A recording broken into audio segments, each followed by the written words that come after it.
আসসালামু আলাইকুম। আমার শ্বশুরবাড়িতে একটা অনুষ্ঠানের জন্য গরু এবং খাসির তেহারি রান্না করা হয়েছিল।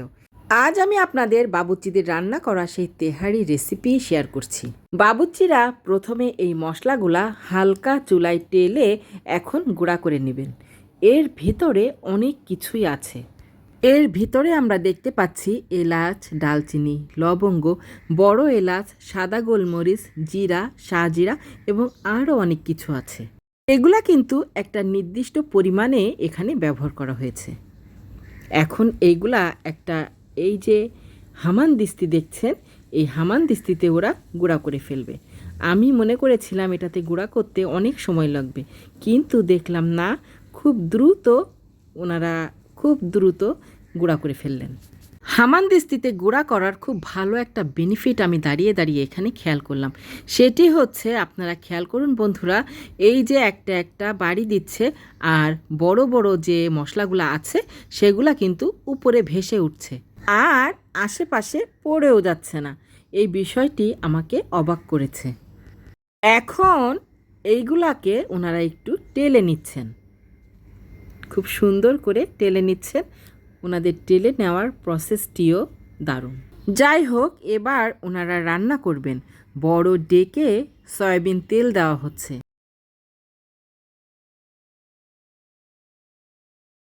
বেশ কিছু পেঁয়াজ ওনারা ব্রেস্তা করে নিয়েছেন। পেঁয়াজের সাথে কিছু কাঁচামরিচও কিন্তু দিয়ে দিয়েছিলেন। এবার এখান থেকে কিছু উঠিয়ে রাখছেন।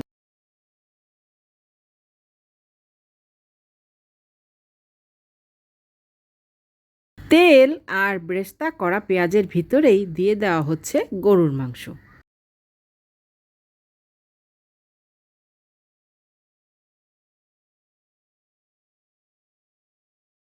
এবার এখানে আরও কিছু মশলা ওনারা দিয়ে দিচ্ছেন। কিছু কাঁচা পেঁয়াজ দিলেন, আরও কিছু কাঁচা মরিচ সহ আদা রসুন দিয়ে দিচ্ছেন। আস্ত এলাচ, দারুচিনি, লবঙ্গ আর সেই সাথে ভেজে গুঁড়া করে রাখা মশলার কিছু অংশ। শুকনা মরিচের গুঁড়া আর লবণ দিয়ে দেওয়া হচ্ছে এর ভিতরে।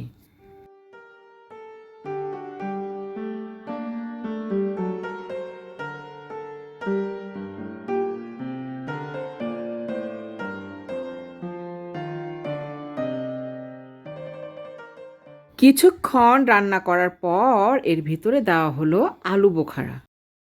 খাসির তেহারির জন্য খাসির মাংসের প্রসেসও কিন্তু একইভাবে করে নিলেন।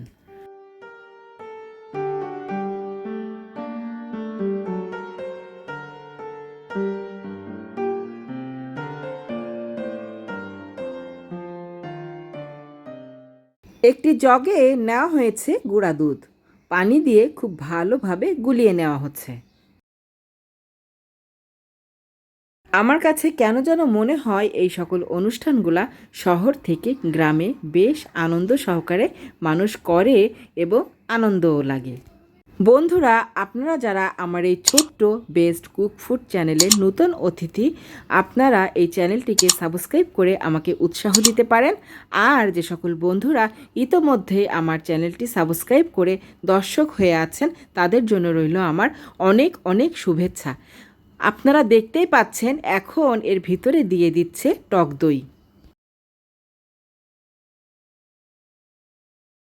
এবার কিন্তু এর ভিতরে দিয়ে দেওয়া হচ্ছে সস।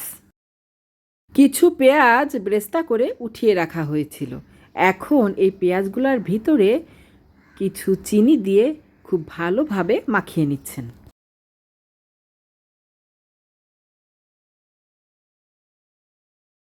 আগে থেকে চাল ধুয়ে ঝুলিয়ে রাখা হয়েছিল। মাংস রান্না হয়ে গেলে এর ভিতরে দিয়ে দিচ্ছে আর সেই সাথে দিয়ে দিচ্ছে পরিমাণ মতো পানি।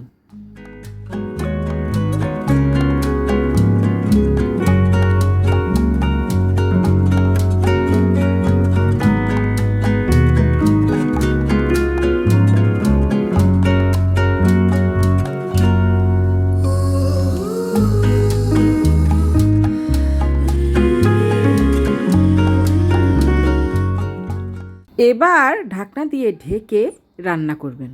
নামানোর পর ঢাকনার উপরে জ্বলন্ত কাঠের কয়লা রেখে দমে রেখেছিলেন 15 থেকে 20 মিনিট। এবার দেখা যাক ওনারা কি করছেন। তেহারি রান্না একেবারেই শেষের পর্যায়ে। এই শেষে ওনারা দিয়ে দিচ্ছেন যে পেঁয়াজ বেরেস্তা চিনি দিয়ে মাখিয়ে রেখেছিলেন, উপরে হাঁড়ির উপরে সেই চিনি মাখানো বেরেস্তা ওনারা ছিটিয়ে দিচ্ছেন। দেখলেন তো বন্ধুরা, বাবুর্চিরা কত দ্রুত তেহারি রান্না করে ফেললেন। ভিডিওটি আজ এই পর্যন্ত। সবাই ভালো থাকবেন, সুস্থ থাকবেন এই কামনায়। আল্লাহ হাফেজ।